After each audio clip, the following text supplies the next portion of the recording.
Ayan po guys, luto na po ang ating chicken fillet with mushroom gravy sauce. Kain po mga guys, sarap po niyan.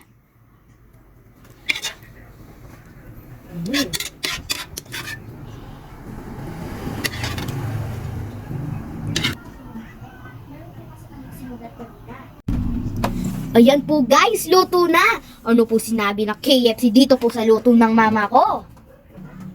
Kaya masarap na, tipid pa. Kain na po tayo!